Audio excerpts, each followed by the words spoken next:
Hey there, welcome back for day 7 of 7 in the Perfect Push-Ups Challenge. On our final day, today we're going to talk about form tips for the lower body and what to keep in mind with the abdomen and legs in your push-ups. So let's talk first about the abdomen and the core, because without an engaged core, push-ups are really impossible.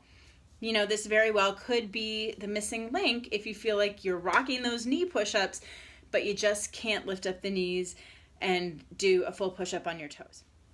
This is an alignment point that's a little bit subtle, so I apologize if I'm a little bit wordy in describing it, but it's really important to know that you are actually looking for the middle ground between two extremes.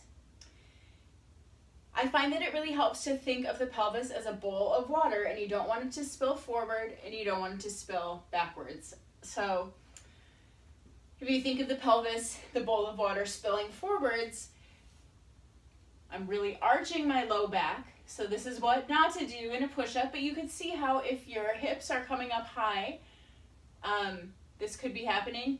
Or if your hips are dropping down real low, you're getting that curve in the low back. All right, so instead, keep the low back long.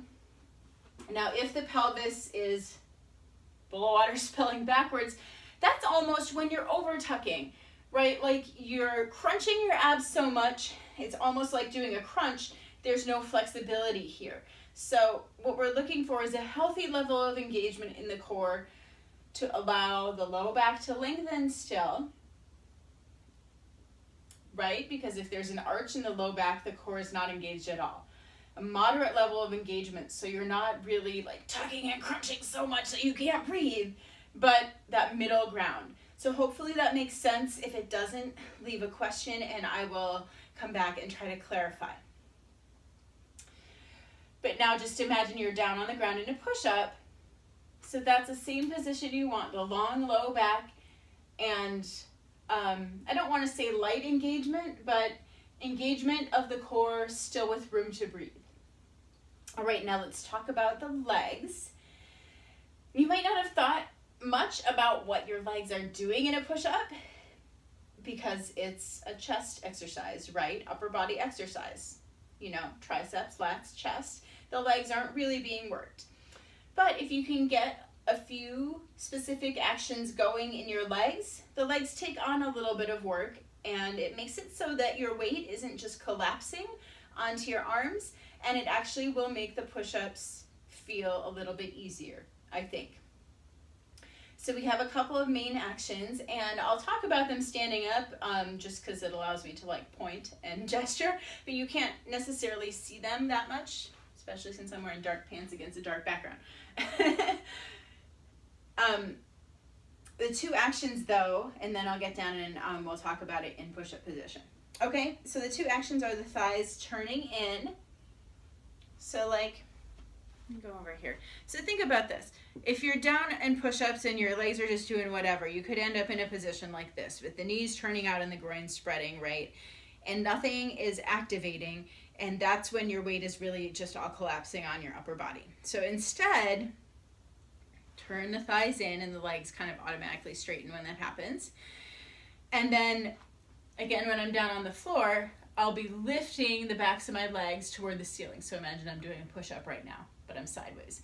So turning the thighs in and lifting the backs of the thighs up toward the ceiling, right?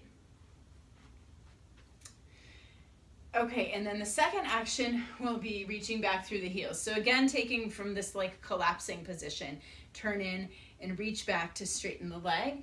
And that automatically activates those muscles in the back of the leg that I was just talking about. But just think about it like, you know, if you're standing upright, you can slouch or you can stand up straight. And standing up straight requires pressing down through your heels to push off of the ground so your whole body gets longer. So let me show you now in the actual push-up position, and feel free to try it with me.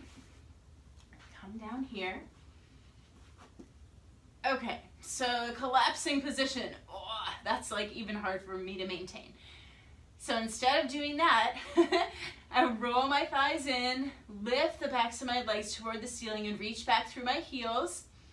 And then, again, don't let the hips come up. Don't let the hips collapse down, but keeping the body in a straight line from the shoulders to the ankles. And what helps with that is a lightly engaged core. I'm still able to breathe. I'm still able to talk, but my abdomen is lifting gently back to support my spine so it doesn't arch too much. And I maintain all of those. So I lower down and come up. And just one last thing while I'm here. So in terms of how low to go down in your push-up, at first it might be a little more like this, shallow push-up, and that's okay. But as you get stronger, focus on even touching your chest to the floor and then coming all the way up. Obviously, if you're using push-up stands, you can't go down as low, but chest even with the hands or close. And those deeper push-ups are much more challenging. So once you are getting good at push-ups on your toes, then try deepening them, increasing the range of motion. And that's also a way you can work on your strength in toe push-ups.